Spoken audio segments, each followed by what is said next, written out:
Começou o Super Mundial, começou a Copa do Mundo de Clubes da FIFA, a primeira edição deste torneio. Já aconteceram 5 jogos da fase de grupos e é sobre ele que nós vamos comentar aqui nesse vídeo. Seja bem-vindo ao canal CLFC, eu me chamo Caio. Se você é novo aqui no canal, por favor, se inscreva, deixa o seu like, ativa o sininho das notificações para não perder os próximos vídeos. Vai ter vídeo aqui todo dia da Copa do Mundo, como foi na Copa do Mundo de Seleções, tanto em 2018, na época eu era bem diferente, né? Era novinho ainda, 14 anos, 13, 14 anos. Hoje estou aqui com 20 anos e estamos vendo a primeira Copa do Mundo de Clubes, um torneio inédito. Já tiveram vários formatos de Mundial de Clubes, mas no nível, no tamanho de Copa do Mundo, no clima de Copa do Mundo, eu acho que nem nos Estados Unidos está, né? Quanto mais aqui que não é o local da Copa. Mas Estados Unidos, futebol é outra coisa. Enfim, vamos logo falar dos jogos, mas não tem como mencionar a situação do futebol, do soccer e os Estados Unidos, né? O jogo de abertura foi Al Ahly e Inter Miami. O Inter Miami é o time do Messi, foi colocado no Mundial porque é o time do Messi, porque não ganhou nada para estar aí. A Inter Miami não ganhou a Champions League da América do Norte e nem sequer foi o campeão da MLS na temporada passada, no ano passado, porque sempre tem um representante do país sede e normalmente é o campeão nacional. Eles ganharam apenas a primeira fase, que é a conferência. Como funciona a NBA, o futebol americano, o soccer lá nos Estados Unidos, né, o nosso futebol, é da mesma forma. Então, a Inter Miami ganhou sua conferência, que é a Leste, liderou ali, ganhou esse título, mas quando juntou com o mata-mata, ela não venceu o título. A vaga deveria ser do Los Angeles Galaxy, seguindo essa lógica. Mas claro, tinha que ter o Messi. O presidente da FIFA nas últimas semanas fez de tudo aí para que o Cristiano Ronaldo fosse para algum time também. Ele incentivou a contratação. Tentaram, até os times do Brasil fizeram proposta por ele, mas o Cristiano não quis jogar a Copa do Mundo de clubes. E também o Neymar. A FIFA gostaria de ter esses nomes que são os mais midiáticos do futebol. Só pegar o número de seguidores deles ali é absurdo, né? O Cristiano, ninguém tem mais seguidor que ele, só o próprio perfil do Instagram. E o Neymar tá ali no top 10 também de mais seguidos do mundo, né? Enfim, falando do jogo, 0 a 0, o grupo A não saiu gol, nem nesse jogo, nem no jogo do Palmeiras com o Porto. Mas a gente vê aí dois times que teoricamente seriam os times a serem eliminados do grupo A. Só que eu não descarto o Al Ahly. O Al Ahly é o maior time da África, está sempre participando dos mundiais de clubes. E não é igual o Auckland City, que levou 10 do Bayern de Munique e que só participa porque ele é o único time da Nova Zelândia. É o único time da Oceania que pode representar. Então o Al Ahly ganha com mérito. E é um time que dificultou a vida do Palmeiras no Mundial das duas vezes que se enfrentaram. Uma o Palmeiras conseguiu passar na semi, a outra eles perderam o terceiro lugar pro Al Ahly no Mundial. O primeiro do Abel, que ele caiu pro Tigres na semifinal. E aí tem Miami, cara, tem o Messi, tem o Suárez, o Busquets, aquela galera do Barcelona. Tem o Jordi Alba também que não jogou essa partida. E só não perdeu o jogo graças ao goleiro Stari, goleiro argentino, também contratado, é mais um amigo do Messi, com certeza. E o Mascherano é o técnico. O Mascherano fez um péssimo trabalho nas categorias de base da Argentina, inclusive na Olimpíada. Mas foi contratado aí, é amigo do Messi, falou, estamos sem treinador? O outro já era um cara que trabalhou com o Messi lá no Barcelona, mas é um treinador com história, né? O Tata Martino pode não fazer um trabalho bom há muito tempo, mas tem um currículo. O Mascherano está começando a carreira e tem que melhorar muito, tem que estudar mais. Não duvido que a Inter possa passar ainda, inclusive na minha simulação que eu fiz em live, eu coloquei a Inter Miami passando junto com o Palmeiras. Eles têm que vencer o jogo contra o Porto. O Porto também não está lá essas coisas, teve declaração do presidente dizendo que os jogadores não queriam estar lá, a maioria realmente não queria, e quanto mais um time que não tem chance de ganhar, né?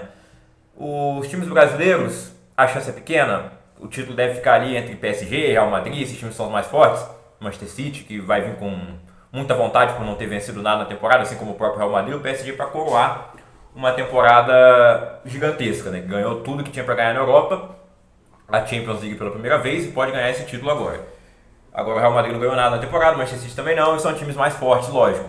O Porto teve uma temporada muito ruim também, não ganhou nada em Portugal. Só que qual é a chance do Porto ganhar o Mundial? Muito pequena. O Palmeiras para mim é um time melhor que o Porto, poderia ter vencido o jogo, jogou melhor, pecou muito na finalização. O Estevão, não sei se ele sentiu um pouco ali o peso da partida, mas não vou dizer... Tá vendo? É um jogador que não é isso tudo que falam. Não, o Yamal também não foi bem na final da Nations League, não quer dizer que ele seja um bagre, né? Claro que não. Longe disso. Mas o pessoal na internet, vocês sabem como é que são os comentários. Mas teve um lance no primeiro tempo que o Estevão acho que acabou tirando um gol que poderia acontecer do Richard Rios. Fora isso, o goleiro do Porto foi o melhor em campo.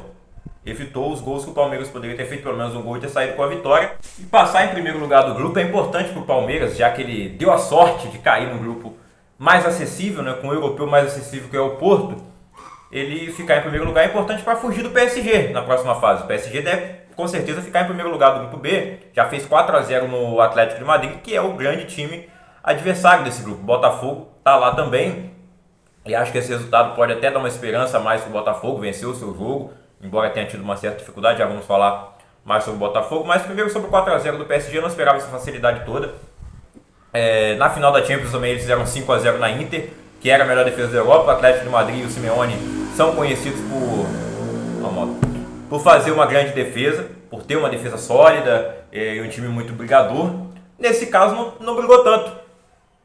E eu não esperava essa facilidade toda do PSG realmente, de novo.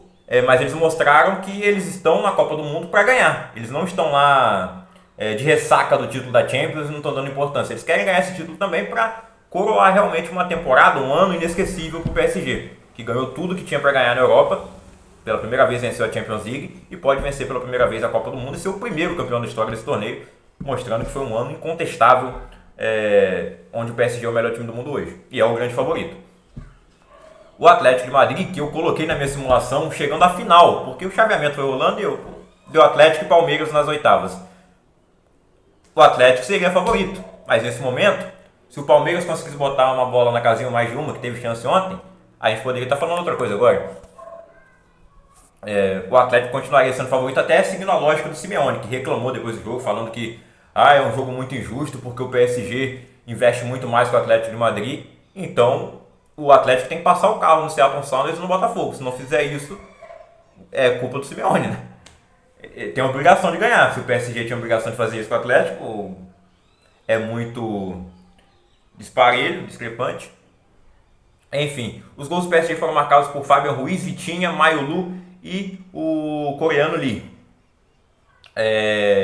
Esse não foi o primeiro jogo que saiu o gol, né? Foi 0-0 o jogo de abertura entre Inter Miami e Al Ahly. O segundo jogo do Mundial foi pelo grupo C, Bayern 10, Auckland City 0. Já vou falar mais sobre essa partida, vou seguir a ordem dos grupos aqui. No grupo A tá todo mundo empatado com um ponto, todo mundo empatou, ninguém fez gol, não tem saldo, não tem nada. E no grupo B, o PSG está liderando pelo saldo de gols, 4-0. O Botafogo venceu por 2-1 o Seattle Sounders. No primeiro tempo, tranquilo para o Botafogo. Faz lá 2 gols de cabeça. No primeiro gol, uma falta muito infantil cometida pelo lateral camaronês do Seattle. Bola na área, o zagueiro Jair faz o gol. Ele que deve estar de saída para ir para o Nottingham Forest, assim como o Igor Jesus, que marca o segundo gol do Botafogo. E esse vai fazer muita falta, né? Foi eleito melhor em campo, enquanto esteve realmente... Jogou demais, além do gol de cabeça. Eu diria que depois o Verratti é o melhor cabeceador do futebol brasileiro hoje. E eu considero o Verratti o melhor cabeceador do futebol mundial. Mas infelizmente ele não está lá no Mundial. É bom que o Vasco se prepara para o final da temporada, enquanto vocês se cansam aí, ninguém vai ganhar o título. Momento clubista. Voltando, o Botafogo consegue esse 2-0. E aí, o jogo foi 11 horas da noite, né? Eu não assisti o segundo tempo ao vivo, fui dormir. Então, o jogo tá tranquilo, acho que o Botafogo pode até fazer mais no segundo tempo. Quando eu acordei, vi o resultado, 2-1. Fui ver os melhores momentos, o Botafogo tomou sufoco no segundo tempo. O Renato Paiva mexeu mal no time, colocou ali o Joaquim Corrêa para estrear, e obviamente ele não está entrosado com a equipe, parece estar sem ritmo também, não fez muitos jogos na temporada, ele estava lá encostado na Inter de Milão, mas é um bom jogador, eu acho que vai agregar muito esse time do Botafogo, assim como o Arthur Cabral também, que vem para substituir o Igor Jesus quando ele foi embora.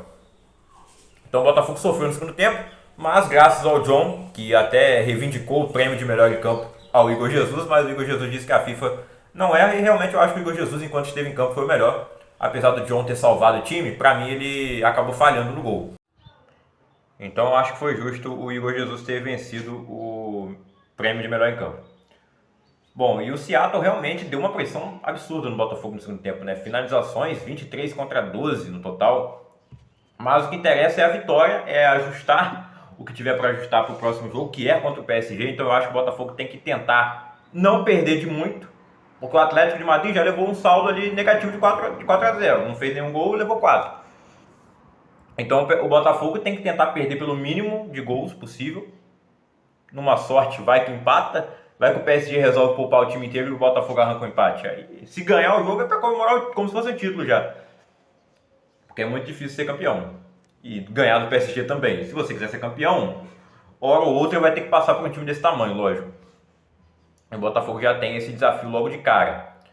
Então, mas eu acho que o ideal é tentar não ser goleado, pelo menos não levar uma goleada como o Atlético levou, menor que 4-0 então, né? E na última rodada, torcer para o Atlético não fazer uma goleada no Seattle só, que o Botafogo também não conseguiu fazer. Se o Seattle jogar da mesma forma, e o Atlético jogar da mesma forma, displicente que jogou com o PSG, claro, times diferentes, né? Força, não dá para comparar o PSG com o Seattle Sounders, até porque eu acho que o PSG, quando pegar o Seattle, a não ser que já esteja classificado e ele resolva poupar o time todo, mas mesmo assim eu acho que vai meter uma goleada. Então vamos ver aí. O negócio do Botafogo é não ser goleado e tentar um empate com o Atlético de Madrid e passar no saldo de gols. Seguindo a lógica, não estou falando que é impossível ganhar do Atlético de Madrid, né? Impossível no futebol não existe. Então no grupo B, 3 pontos para o PSG, líder pelo saldo, 3 pontos para o Botafogo, 0 para o Atlético de Madrid e Seattle Sounders, o Atlético de Madrid na última posição pelo saldo negativo. Agora vamos falar do Bayern de Munique e a sua grande goleada contra o Auckland City, 10-0, o que comentar muito, né? 10-0, não teve jogo, foi um jogo treino do Bayern de Munique. Um treino com o público jogando nos Estados Unidos, né? O Bayern é um time alemão e é uma máquina de gols, sempre foi. Tem goleadas históricas do Bayern de Munique, que não fazem muito tempo, né? Recentes, o 8-2 contra o Barcelona, em umas quartas de final de Champions League, sempre vai ser lembrado. Então o Bayern é acostumado com esses resultados. Na última edição de Champions fizeram 9-2 contra o Dinamo Zagreb e agora fizeram 10-0 no Auckland City, que é um time que sempre participa daquele Mundial de final de ano. Ele sempre está lá nas quartas de final porque é o único time que consegue se classificar na Oceania. Eu acho que para resolver esse problema era melhor disputar junto com os times da Ásia. Mas é assim que é, né? Tem que ter um representante da Oceania e eles vão lá passear e perder. Todo mundo ficou chocado aí com a situação dos jogadores terem outros empregos, né, e não serem apenas jogadores profissionais. Então, não sei nem se dá para dizer que eles são profissionais. Futebol é um hobby e eu não sei nem se tem remuneração, né? O goleiro, por exemplo, trabalha numa loja de suplemento de cachorro, uma loja de ração. Ele opera empilhadeira lá e pegou licença sem remuneração para jogar o Mundial. E se não fosse ele, inclusive, né? Apesar dele ter entregado um gol, né, pô? Um gol de 10 ele entregou também, vamos passar um pano pro cara, porque ele evitou uma goleada maior, porque podia ser 15-16 pro Bayern, que não seria absurdo.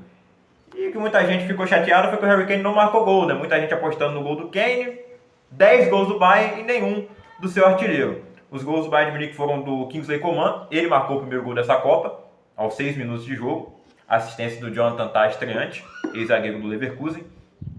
Então Coman marcou 2, Sacha Boey marcou 1, Olise marcou 2, pra mim foi o melhor em campo ali, ele tava com vontade mesmo de jogar, né? Sem piedade do Auckland City, e tem que ser assim mesmo, né? Eu acho que é pior para o time adversário ver que o outro time tá tirando o pé para não fazer mais gol.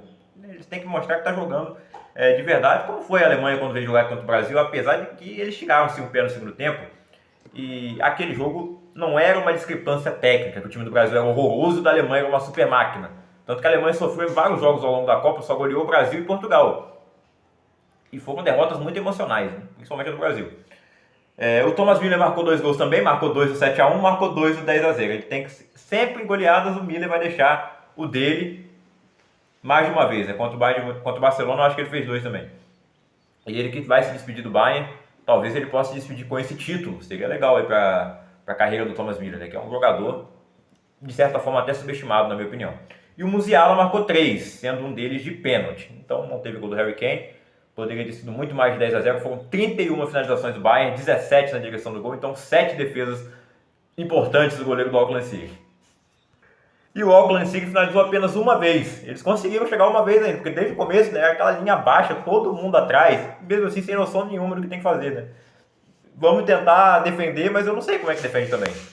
Bayern jogando literalmente no modo easy do Bomba Pet, com jogadores todos 99 de um time e o outro ali, jogadores abaixo de 70.